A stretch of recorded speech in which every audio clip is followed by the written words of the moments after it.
नमस्कार दोस्तों, चलिए जानते हैं उत्तर प्रदेश की 50 फटाफट बड़ी खबरों को सिर्फ 10 मिनट में। लेकिन उससे पहले आप यह वीडियो किस जगह से देख रहे हैं हमें कमेंट में जरूर बताएं।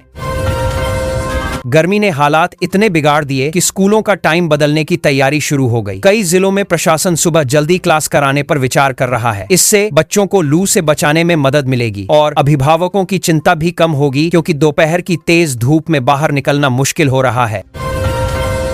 अचानक बड़े स्तर पर ट्रांसफर शुरू होने से प्रशासनिक हलचल तेज हो गई है। कई जिलों में अफसरों की जिम्मेदारियां बदल रही हैं, जिससे कामकाज की गति पर असर पड़ सकता है। लोगों को उम्मीद है कि नए अधिकारी आने से रुके हुए काम आगे बढ़ेंगे और स्थानीय समस्याओं का समाधान जल्दी होगा।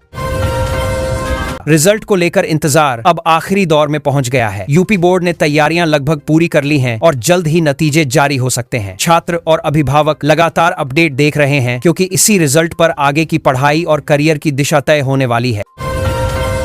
तापमान ने रिकॉर्ड छू लिया और हालात डराने वाले बन गए। प्रयागराज और कानपुर में पारा 44 डिग्री तक पहुंच गया है। डॉक्टरों ने दोपहर 12 से 4 बजे तक घर से बाहर न निकलने की सलाह दी है, क्योंकि इस समय लू का खतरा सबसे ज्यादा रहता है और तबीयत बिगड़ने का जोखिम बढ़ जाता है। अब शहरों में जाम से राहत मिलने की उम्मीद बढ़ गई है। लखनऊ और कानपुर मेट्रो के नए रूटों पर तेजी से काम हो रहा है। इससे आने वाले समय में लोगों का सफर आसान होगा, समय बचेगा और रोज ऑफिस या बाजार जाने वालों को ट्रैफिक की झंझट से काफी राहत मिल सकती है। किसानों के लिए बड़ी राहत वाली खबर आई है। अब गेहूं खरीद केंद्रों पर भुगतान की प्रक्रिया आसान कर दी गई है और कोशिश है कि 48 घंटे के भीतर पैसा सीधे खाते में पहुंच जाए। इससे किसानों को मंडियों में बार बार चक्कर नहीं लगाने पड़ेंगे और उन्हें समय पर आर्थिक मदद मिल सकेगी। एक बड़ा रोड नेटवर्क तैयार हो रहा है, जो सफर को पूरी तरह बदल देगा। दिल्ली मेरठ एक्सप्रेसवे के बाद अब यूपी के लिंक एक्सप्रेसवे को जोड़ने का काम तेजी से चल रहा है। इससे शहरों के बीच दूरी कम लगेगी और व्यापार व ट्रांसपोर्ट को भी बड़ा फायदा मिलेगा। एक नई ठगी का तरीका सामने आया है, जो लोगों की जेब पर भारी पड़ सकता है। बिजली बिल अपडेट करने के नाम पर फर्जी कॉल किए जा रहे हैं। पुलिस ने साफ चेतावनी दी है कि किसी भी अनजान लिंक या कॉल पर भरोसा न करें, वरना बैंक खाते से पैसे गायब हो सकते हैं। वाराणसी में गंगा आरती देखने वालों के लिए बदलाव किया गया है। गर्मी को देखते हुए आरती का समय थोड़ा बदला गया है, ताकि श्रद्धालुओं को परेशानी न हो। इससे पर्यटकों को बेहतर अनुभव मिलेगा और भीड़ के दौरान गर्मी से राहत भी मिल सकेगी। 6 गन्ना किसानों का इंतजार अब खत्म होने की ओर है। सरकार ने चीनी मिलों को सख्त निर्देश दिए हैं कि बकाया भुगतान जल्द पूरा किया जाए। इससे किसानों को आर्थिक राहत मिलेगी और अगली फसल की तैयारी में उन्हें किसी तरह की दिक्कत नहीं होगी। अब सरकारी अस्पतालों में इलाज के लिए शाम को भी सुविधा मिल सकती है। प्रस्ताव है कि जिला अस्पतालों में शाम की ओपीडी अनिवार्य की जाए। इससे नौकरी पेशा लोगों को दिन में छुट्टी लेने की जरूरत नहीं पड़ेगी और इलाज आसानी से मिल पाएगा। जेवर एयरपोर्ट को लेकर बड़ा अपडेट आने वाला है। पहली उड़ान की तारीख का ऐलान जल्द हो सकता है। इसके आसपास के इलाकों में जमीन और प्रॉपर्टी के दाम तेजी से बढ़ रहे हैं, जिससे निवेश करने वालों की दिलचस्पी भी लगातार बढ़ती जा रही है। शहरों को सुंदर और फिट बनाने की दिशा में काम तेजी से चल रहा है। आगरा और बरेली में नए पार्क और ओपन जिम लगभग तैयार हो चुके हैं। इससे लोगों को सुबह शाम एक्सरसाइज और घूमने के लिए बेहतर जगह मिलेगी, जिससे स्वास्थ्य पर सकारात्मक असर पड़ेगा। महिलाओं की सुरक्षा और सुविधा को ध्यान में रखते हुए बड़ा कदम उठाया जा रहा है। यूपी रोडवेज त्योहारों से पहले पिंक बसों की संख्या बढ़ाने जा रहा है। इससे महिलाओं को सफर के दौरान ज्यादा सुरक्षित और आरामदायक माहौल मिलेगा और उनकी यात्रा आसान बनेगी। शादी के सीजन में मिलावटखोरी पर सख्ती बढ़ा दी गई है। खाद्य विभाग की टीमें मिठाई और दूध की दुकानों पर लगातार छापेमारी कर रही हैं। इससे लोगों को शुद्ध खाने पीने की चीजें मिलने की उम्मीद बढ़ी है और खराब गुणवत्ता वाले सामान पर रोक लगाई जा रही है। अयोध्या में बढ़ती भीड़ को संभालना अब बड़ी चुनौती बन गई है। राम मंदिर में श्रद्धालुओं की संख्या बढ़ने के कारण कतारों में पंखे और कूलर लगाए जा रहे हैं। इससे लोगों को लंबा इंतजार करने के दौरान गर्मी से राहत मिलेगी और व्यवस्था बेहतर बनी रहेगी।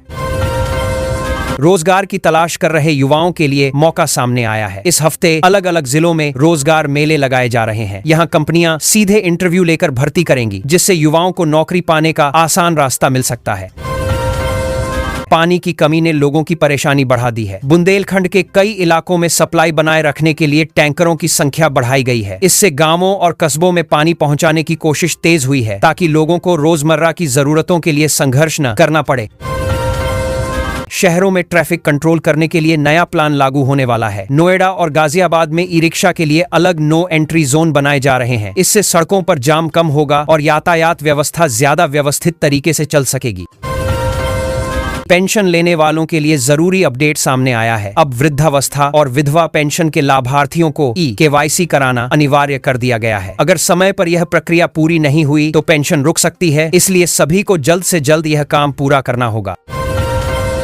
खेल के क्षेत्र में आगे बढ़ने वाले युवाओं के लिए अच्छी खबर है। मेरठ की स्पोर्ट्स यूनिवर्सिटी में एडमिशन और स्कॉलरशिप से जुड़ी जानकारी जल्द जारी होगी। इससे प्रतिभाशाली खिलाड़ियों को बेहतर ट्रेनिंग और आर्थिक मदद मिल सकेगी, जिससे उनका भविष्य मजबूत हो सकता है।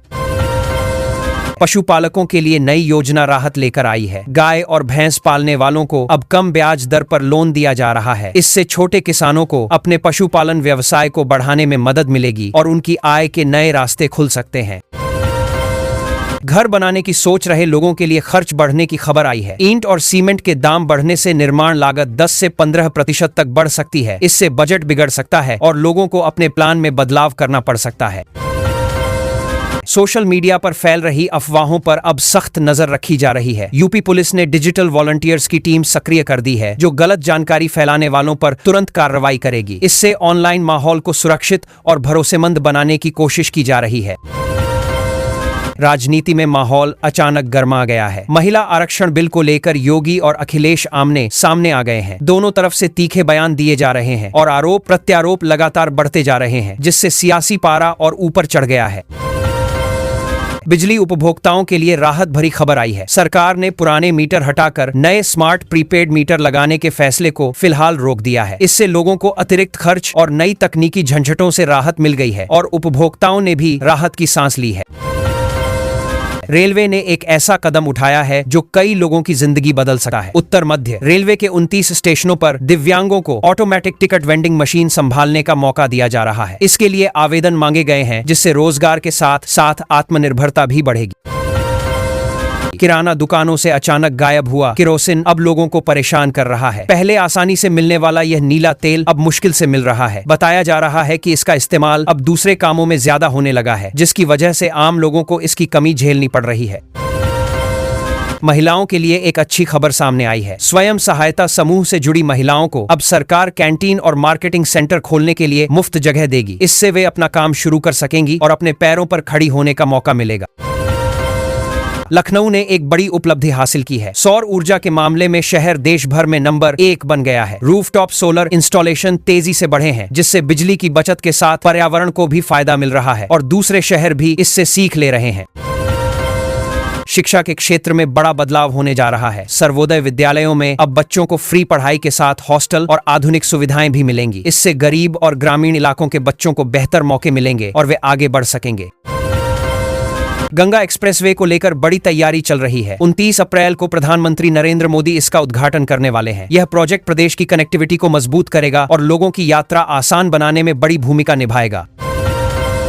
बेटियों के लिए एक बड़ी राहत की खबर है। कन्या सुमंगला योजना के तहत अब जन्म से लेकर पढ़ाई पूरी होने तक 25,000 रुपए की मदद दी जाएगी। इसका मकसद बेटियों की शिक्षा को मजबूत करना और परिवारों को आर्थिक सहारा देना है। परीक्षाओं में गड़बड़ी रोकने के लिए अब नई तकनीक का इस्तेमाल हो रहा है। AI कंट्रोल रूम से लाइव मॉनिटरिंग की जा रही है, जिससे हर गतिविधि पर नजर रखी जा रही है और सिस्टम को ज्यादा पारदर्शी बनाया गया है। किसानों के घर हुई चोरी ने इलाके में डर फैला दिया है। चोर बंदूक, नकदी और लाखों के जेवर लेकर फरार हो गए। घटना के बाद पुलिस ने जांच तेज कर दी है और सुरक्षा बढ़ाने की कोशिश की जा रही है। महिलाओं के रोजगार को लेकर एक और कदम उठाया गया है। गन्ना समितियों में काम करने के लिए महिलाओं को मुफ्त जगह दी जाएगी। इससे ग्रामीण महिलाओं को रोजगार मिलेगा और उनकी आर्थिक स्थिति मजबूत होगी। संसद में ऐसा हंगामा हुआ कि माहौल पूरी तरह गर्म हो गया। महिला आरक्षण बिल पर अन्नपूर्णा देवी ने विपक्ष पर सीधा आरोप लगाया कि उन्होंने आधी आबादी की उम्मीदें तोड़ दी। इस बयान के बाद बहस और तेज हो गई। दोनों पक्ष आमने सामने आ गए और मुद्दा अब सियासत का बड़ा केंद्र बनता जा रहा है। वाराणसी में कुछ बड़ा होने वाला है, इसीलिए तैयारियां तेजी से बढ़ा दी गई हैं। प्रधानमंत्री के दौरे को लेकर पुलिस और प्रशासन लगातार मीटिंग कर रहे हैं। हर छोटी बड़ी व्यवस्था पर नजर रखी जा रही है, ताकि कार्यक्रम के दौरान किसी तरह की गड़बड़ी न हो और सब कुछ शांतिपूर्वक पूरा हो सके। शहरों में बंदरों का डर अब लोगों की रोजमर्रा की जिंदगी पर असर डालने लगा है। बढ़ते हमलों और घटनाओं के बीच सरकार ने नया प्लान तैयार किया है। खास टीमों की मदद से इन्हें काबू करने की तैयारी है ताकि लोगों को राहत मिल सके और सड़कों पर डर का माहौल कम हो। लखनऊ ने ऐसा काम कर दिया है जो पूरे प्रदेश के लिए मिसाल बन रहा है। सौर ऊर्जा के मामले में शहर तेजी से आगे बढ़ा है और रूफटॉप सोलर इंस्टॉलेशन में नंबर 1 बन गया है। इससे बिजली संकट कम हो रहा है और लोगों के बिल में भी राहत देखने को मिल रही है। गर्मी ने अब अपना असली रूप दिखाना शुरू कर दिया है। तापमान बढ़ने के साथ स्वास्थ्य विभाग ने लोगों को अलर्ट किया है कि दोपहर के समय घर से बाहर न निकलें और ज्यादा से ज्यादा पानी पिएं। लू से बचाव के लिए अस्पतालों में भी तैयारी बढ़ा दी गई है। सरकारी योजनाओं को लेकर अब बड़ा बदलाव देखने को मिल रहा है। पैसा सीधे लोगों के खातों में भेजा जा रहा है, जिससे पारदर्शिता बढ़ी है। बिचौलियों की भूमिका खत्म होने से जरूरतमंदों तक मदद तेजी से पहुंच रही है और लोगों का भरोसा भी सिस्टम पर मजबूत हो रहा है। गांवों की तस्वीर बदलने के लिए काम तेजी से आगे बढ़ रहा है। सड़क, बिजली और पानी जैसी जरूरी सुविधाओं पर खास ध्यान दिया जा रहा है। सरकार का फोकस है कि ग्रामीण इलाकों में भी शहरों जैसी सुविधा मिले ताकि वहां रहने वाले लोगों का जीवन स्तर बेहतर हो सके। युवाओं के लिए राहत भरी खबर है क्योंकि रोजगार के नए मौके तैयार किए जा रहे हैं। अलग अलग विभागों में भर्ती प्रक्रिया को तेज किया जा रहा है। इससे ज्यादा युवाओं को नौकरी मिलने की उम्मीद है और बेरोजगारी की समस्या को कम करने की दिशा में बड़ा कदम माना जा रहा है।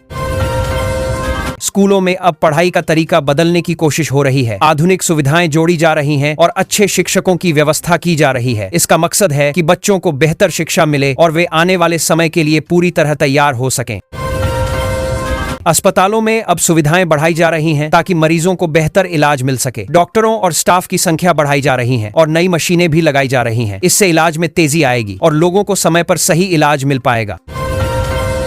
अब यूपी में ध्वनि प्रदूषण पर सख्ती काफी बढ़ा दी गई है। अगर कोई व्यक्ति बाइक या गाड़ी में मॉडिफाइड साइलेंसर या प्रेशर हॉर्न इस्तेमाल करता पकड़ा गया तो उसकी आरसी रद्द कर दी जाएगी और ड्राइविंग लाइसेंस भी अमान्य हो सकता है। इसलिए अब सावधानी रखना जरूरी है। यूपी में भीषण गर्मी का असर लगातार बढ़ता जा रहा है। बनारस और बांदा जैसे शहरों में रात का तापमान भी काफी ज्यादा दर्ज किया गया है, जिससे लोगों को रात में भी राहत नहीं मिल रही और स्वास्थ्य पर भी इसका असर पड़ रहा है। बांदरसा बारिश के बाद यूपी का मौसम अचानक बदल गया है। कुछ जगहों पर राहत मिली है तो कुछ क्षेत्रों में फिर से गर्मी बढ़ने लगी है। मौसम विभाग के अनुसार आने वाले दिनों में उतार चढ़ाव बना रहेगा, इसलिए लोगों को सावधानी रखने की सलाह दी गई है। स्मार्ट मीटर को लेकर उठे विवाद के बाद पावर कॉर्पोरेशन ने 4 सदस्यीय कमेटी गठित की है। यह कमेटी 10 दिनों के भीतर अपनी रिपोर्ट देगी, जिसके बाद आगे की कार्रवाई तय होगी। इससे उपभोक्ताओं की समस्याओं का समाधान निकलने की उम्मीद है। मथुरा वृंदावन में हाल ही के हादसे के बाद नाव और मोटरबोट के रजिस्ट्रेशन नियम बदल दिए गए हैं। अब दोनों के लिए अलग अलग व्यवस्था होगी, जिससे सुरक्षा बेहतर होगी और भविष्य में ऐसे हादसों को रोका जा सकेगा। आबले के पश्चिमी यूपी में बारिश होने के बाद मौसम में बदलाव आया है, लेकिन आगरा और लखनऊ जैसे शहरों में लू चलने की चेतावनी जारी की गई है। इसके साथ उमस भी बढ़ेगी, जिससे लोगों को दोहरी परेशानी का सामना करना पड़ सकता है। नारी शक्ति वंदन अधिनियम को लेकर अब राजनीति तेज हो गई है। बीजेपी पूरे यूपी में विरोध प्रदर्शन करेगी और विपक्ष को घेरने की तैयारी कर रही है। इससे आने वाले दिनों में प्रदेश की राजनीति और गर्मा सकती है। यूपी बीजेपी में बड़े बदलाव की अटकलें तेज हो गई हैं। पंकज चौधरी ने प्रधानमंत्री से मुलाकात कर प्रदेश के कई मुद्दों पर चर्चा की है। इससे संगठन में बदलाव की संभावनाएं और भी मजबूत मानी जा रही हैं। वाराणसी में तेज गर्मी को देखते हुए स्कूलों का समय बदल दिया गया है। अब स्कूल सुबह 7:30 बजे से दोपहर 1 बजे तक चलेंगे। इससे बच्चों को गर्मी से राहत मिलेगी और उनकी पढ़ाई भी बिना ज्यादा परेशानी के जारी रह सकेगी। पीलीभीत के जंगलों में एक खास जानवर देखा गया है, जिसे जंगल का माली कहा जाता है। यह अपने खाने के तरीके से बीज फैलाता है, जिससे नए पेड़ उगते हैं। वैज्ञानिक इसे पर्यावरण के लिए बहुत अहम मान रहे हैं। 5-1 गाजियाबाद समेत कई जिलों में 1912 हेल्पलाइन खुद समस्या बन गई है। शिकायतें गलत जे के पास ट्रांसफर हो रही हैं, जिससे समाधान में देरी हो रही है। अब इस सिस्टम को सुधारने के लिए कदम उठाए जा रहे हैं। रेलवे अब एक नया प्लान बना रहा है, जिसके तहत ट्रेनों के लिए अलग हाईवे जैसे ट्रैक बनाए जाएंगे। इससे ट्रेनें बिना रुके तेजी से चल सकेंगी और यात्रियों का समय भी बचेगा, जिससे यात्रा पहले से ज्यादा सुविधाजनक हो जाएगी। रेलवे अब अलग हाईवे जैसे ट्रैक बनाए जाएंगे। पेट्रोल, डीजल और एलपीजी की कालाबाजारी को लेकर सरकार ने इस बार बहुत सख्त रुख अपनाया है। समझिए पूरे प्रदेश में एक साथ बड़ी कार्रवाई चली। 29,000 से ज्यादा जगहों पर छापेमारी हुई, जिससे गड़बड़ी करने वालों में हड़कंप मच गया और आम लोगों को राहत मिलने की उम्मीद बढ़ी है। लखनऊ में गैस एजेंसी का मामला सुनकर आप भी चौंक जाएंगे। यहां जांच के दौरान 661 सिलेंडर कम पाए गए। टीम भी देखकर हैरान रह गई कि इतना बड़ा हेरफेर कैसे हुआ। अब संचालक के खिलाफ मुकदमा दर्ज कर दिया गया है और आगे सख्त कार्रवाई की तैयारी चल रही है। अब जरा अच्छी खबर समझिए। सरकार ने डेयरी सेक्टर में बड़ा कदम उठाया है, जिससे रोजगार के मौके बढ़ेंगे। करीब 5,000 करोड़ रुपए के करार के जरिए 13,000 से ज्यादा लोगों को काम मिलेगा। जो लोग खुद का काम शुरू करना चाहते हैं, उनके लिए यह योजना काफी फायदेमंद साबित हो सकती है। कानून व्यवस्था को मजबूत करने के लिए पुलिस लगातार सख्ती दिखा रही है। संवेदनशील इलाकों में गश्त बढ़ा दी गई है और संदिग्ध गतिविधियों पर नजर रखी जा रही है। इसका मकसद है कि किसी भी तरह की घटना को पहले ही रोका जा सके और शांति बनी रहे। प्रदेश में विकास की रफ्तार को और तेज करने के लिए लगातार काम हो रहा है। सरकार का फोकस बुनियादी सुविधाओं को मजबूत करना है, ताकि लोगों को बेहतर जीवन मिल सके। सड़क, बिजली और अन्य योजनाओं को तेजी से लागू किया जा रहा है, जिससे विकास को नई गति मिल रही है। यूपी में पेट्रोल, डीजल और एलपीजी की कालाबाजारी पर सरकार ने सख्त कार्रवाई शुरू कर दी है। अब तक 29,000 से ज्यादा छापे मारे जा चुके हैं और 220 फर दर्ज हुई हैं। इसका असर यह होगा कि आम लोगों को सही दाम पर ईंधन मिल सकेगा और कालाबाजारी रुकेगी। अब यूपी में बंदरों के आतंक से राहत देने के लिए वन विभाग ने खास योजना बनाई है। जरूरत पड़ने पर बंदरों को पकड़ने या नियंत्रित करने के लिए सख्त कदम उठाए जाएंगे। इससे शहर और गांव दोनों जगह लोगों को राहत मिलने की उम्मीद है और नुकसान भी कम होगा। अब यूपी में सस्ती वैनिला आइसक्रीम बनाने की नई तकनीक विकसित हुई है। चावल और गेहूं की भूसी से फ्लेवर तैयार किया जाएगा, जिससे केमिकल का उपयोग कम होगा। इससे आइसक्रीम सस्ती भी होगी और सेहत के लिए भी पहले से बेहतर मानी जा रही है। यूपी में होमगार्ड भर्ती के लिए एग्जाम सिटी स्लिप जारी कर दी गई है। जिन उम्मीदवारों ने आवेदन किया था, वे अपनी परीक्षा शहर की जानकारी चेक कर सकते हैं। साथ परीक्षा 25 अप्रैल से शुरू होगी, इसलिए अब तैयारी को अंतिम रूप देने का समय आ गया है। अब सरकार की डेयरी सेक्टर को बढ़ावा देने वाली योजना के तहत करीब 5,000 करोड़ रुपए के निवेश प्रस्ताव मिले हैं। इससे दूध उत्पादन बढ़ेगा, किसानों की आमदनी में सुधार होगा और रोजगार के नए अवसर भी बनेंगे, जिससे प्रदेश की अर्थव्यवस्था को मजबूती मिलेगी। यूपी में सहायक प्रोफेसर भर्ती परीक्षा की पूरी तैयारी कर ली गई है। परीक्षा जल्द आयोजित की जाएगी, जिससे लंबे समय से इंतजार कर रहे उम्मीदवारों को राहत मिलेगी। यह भर्ती उच्च शिक्षा संस्थानों में शिक्षकों की कमी को भी दूर करने में मदद करेगी। प्रीपेड स्मार्ट मीटर को लेकर सरकार ने साफ कर दिया है कि इसे पोस्टपेड में बदलने का कोई आदेश नहीं है, यानी उपभोक्ताओं को पहले की तरह ही रिचार्ज करना होगा। इससे बिजली खर्च पर नियंत्रण बना रहेगा और बिलिंग में पारदर्शिता भी बनी रहेगी। अब बिजली उपभोक्ताओं के लिए एक नई सुविधा दी गई है। जैसे ही वे रिचार्ज करेंगे, उनका पुराना बकाया अपने आप जमा हो जाएगा। इससे बार बार अलग से भुगतान करने की जरूरत नहीं पड़ेगी और उपभोक्ताओं को बिल मैनेज करने में काफी आसानी होगी। जीएसटी के नाम पर एक स्टेशनरी फर्म ने पंचायतों को लाखों रुपए का चूना लगा दिया। अब इस मामले में पंचायत सचिव भी जांच के दायरे में आ गए हैं। जांच जारी है और दोषियों के खिलाफ कड़ी कार्रवाई की तैयारी की जा रही है।